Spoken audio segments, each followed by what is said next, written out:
Welcome back to my channel. जय श्री कृष्णा। धृतराष्ट्र ने शकुनी समेत पूरे परिवार को क्यों बनाया बंदी, एक एक करके सबकी मृत्यु क्यों करवा दी। चलिए जानते। महाभारत काल के ना जाने ऐसे कितने किरदार हैं जिन्हें आज भी शायद याद किया जाता है और बहुत ही इंटरेस्ट के साथ लोग सुनना चाहते हैं कि ऐसा क्यों हुआ उस समय, चाहे वो उनके अच्छे कर्मों के लिए हो या बुरे कर्मों के लिए। उन्हीं में से एक थे शकुनी मामा। दुर्योधन के मामा शकुनी गांधारी के भाई और धृतराष्ट्र के साले थे, लेकिन उन्होंने न केवल कौरवों को युद्ध के लिए उकसाया बल्कि पांडवों को भी मारने के लिए कई षड्यंत्र रचे। लेकिन क्या आप जानते हैं कि धृतराष्ट्र ने क्यों शकुनी और उनके परिवार को कारावास में डाला ऐसा और उनको तिल तिल मरने के लिए छोड़ दिया? इसके पीछे क्या रहस्य है और क्यों गांधारी चाह कर भी अपने परिवार की रक्षा ना कर सकी बेचारी। शकुनी की बहन गांधारी का विवाह धृतराष्ट्र हुआ, लेकिन उनसे पहले गांधारी का एक और विवाह हुआ था। जी हाँ, जब गांधारी का जन्म हुआ तो ज्योतिषियों द्वारा उसकी कुंडली में कोई दोष बताया गया। ऐसे में ज्योतिषियों के कहने पर गांधारी का विवाह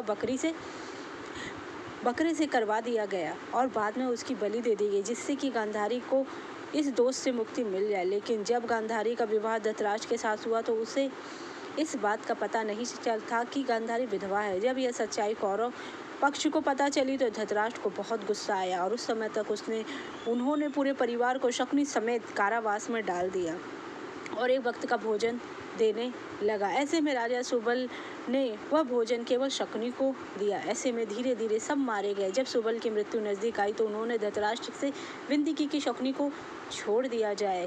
फिर आगे क्या हुआ?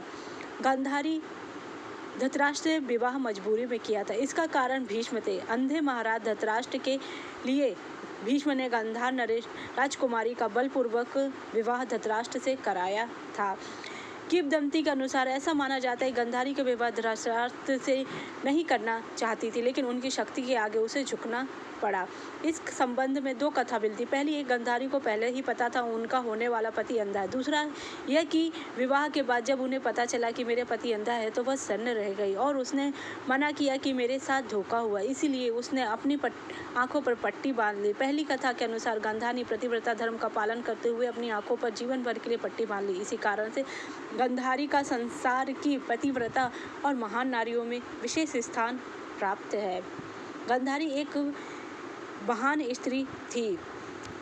भगवान शिव की परम भक्ति। शिव की तपस्या करके गांधारी ने भगवान शिव से यह वरदान पाया था कि वह किसी को भी अपने नेत्रों की पट्टी खोलकर नग्न अवस्था में देखेगी तो उसका शरीर वज्र का हो जाएगा युद्ध से पहले। ऐसे में गांधारी ने अपनी आंखों की पट्टी खोलकर दुर्योधन के शरीर को वज्र का करना चाहा, लेकिन भगवान श्री कृष्ण के बहकावे के कारण दुर्योधन ने अपने गुप्तांग को पत्तों से छिपा लिया, जिसके चलते उसके गुप्तांग और जंघे वज्र के समान नहीं रह पाई। इसी कारण अपने प्रण के अनुसार महाभारत के अंत में भीष्म ने गदा से दुर्योधन की जंघा का तोड़ दिया, क्योंकि उसने द्रौपदी को अपनी जंघा पे बिठाने को कहा था। इसी कारण से उसने प्रतिज्ञा करी थी कि वह उसके जंघा को तोड़ देगा। कुंती के पुत्र पांडव थे और गांधारी के पुत्र कौरव। प्रारंभ में दोनों ही एक ही महल में रहती थी, लेकिन राजगद्दार के चक्कर में दोनों में अप्रत्यक्ष रूप से प्रतिद्वंदिता रहती थी। कुंती एक अद्भुत महिला थी। पति की मृत्यु के बाद कैसे उन्होंने अपने पुत्रों को हस्तिनापुर में दाखिल करवाया, गुरु द्रोणाचार्य से शिक्षा दिलवाई, अंत में उन्हें राज्य का अधिकार दिलवाने के लिए प्रेरित किया। यह सब जानना अद्भुत है। जिस तरह कुंती ने संघर्ष किया उसी तरह गांधारी ने भी संघर्ष किया। फिर दोनों की महिलाएं एक दूसरे के सुख दुख में साथ निभाती थी। शकुनी ने गांधारी और धृतराष्ट्र को अपने वश में करके धृतराष्ट्र के भाई पांडु के विरुद्ध षड्यंत्र रचने और राज सिंहासन पर धृतराष्ट्र का अधिकार सिद्ध करने के लिए ही हमेशा उकसाया। अपने भाई की चाल को समझती थी और वह अपने पुत्रों को बुराइयों से दूर रखना चाहती थी, लेकिन उसकी नहीं चली। पति, भाई और पुत्र के बीच गांधारी विवश होकर रह गई।